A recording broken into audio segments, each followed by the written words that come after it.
Hello, this is Joe. Got an update on my half-scale WAR Corsair. I'll start off with basically most of the stuff's been done inside the cockpit. So you can see I've got radio, PJ2 Plus, and I bought this radio because it accepts the full-size aviation headsets. You don't have to have an adapter. Anyway, you can see that it's sitting in a mount attached to the sidewall here. A mount like this. This was a trial run. My son 3D printed this for me. And you can see, basically engineered it to fit exactly in there.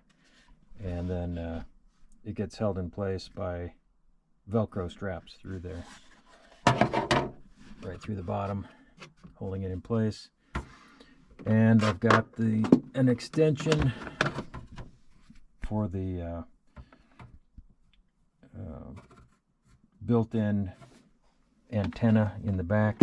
So I still need to attach all this to the sidewall to keep it up out of the way. And I don't know, I may have made a mistake. It seemed like there was plenty of room here, but we'll see. I may have to ask him to build another one, putting it on the other side. So here's the other side. I put in that fiberglass in piece there. And I took out these blank placard holders that were mounted there, just to clean it up a little bit. A little bit rough. I may cover this with something to kind of clean it up a little bit. We shall see. Anyway, I fixed the brakes. So the brakes that, if you look way down in there at the base,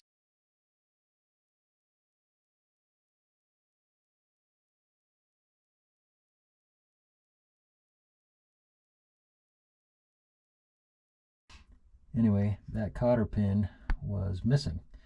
And I didn't notice it before that, so shame on me for taxiing around with no cotter pin in there.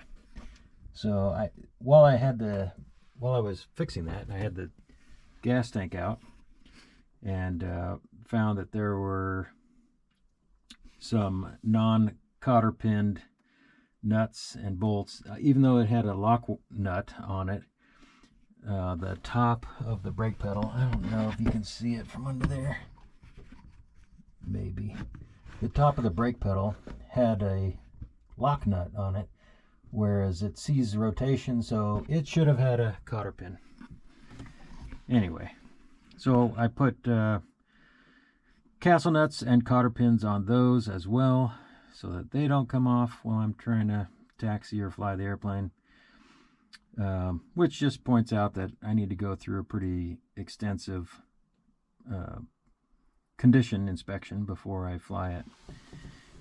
You may also notice that I've got snaps in here for the boot to keep stuff out of the controls there. So there's that. Oh, I already tested the radio and it works great. Anyway, I also wanted to show you what my seat back looks like, because I saw Dino Don's video and it was awesome. His little seat back thing. Probably should have cleaned it up a little bit, but you get to see what it is. Anyway, this is kind of a heavy sheet of aluminum, and that's in place there. Normally it's wood.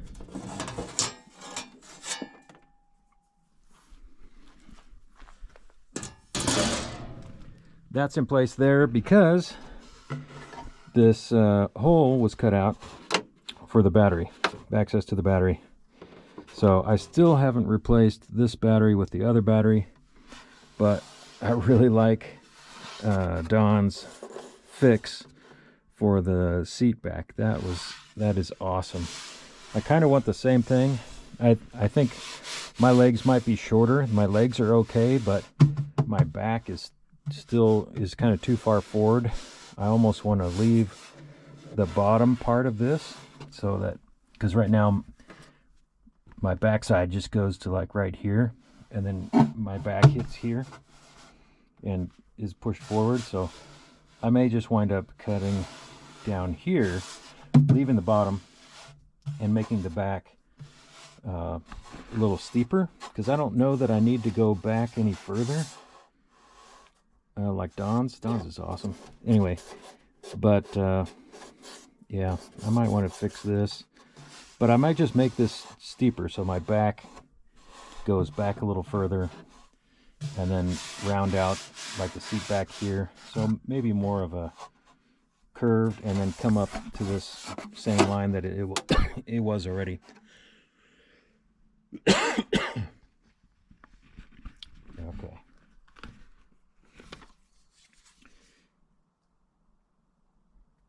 All right, so let's see. Next,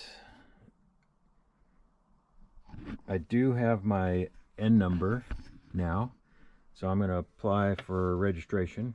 Once I get the registration, then I can apply to get it inspected. And there isn't that much left to do before inspection, so I think I'm on the right track. Okay. Still need to work on the brakes, the brake lines, the routing of the brake lines. I showed you that in a previous video.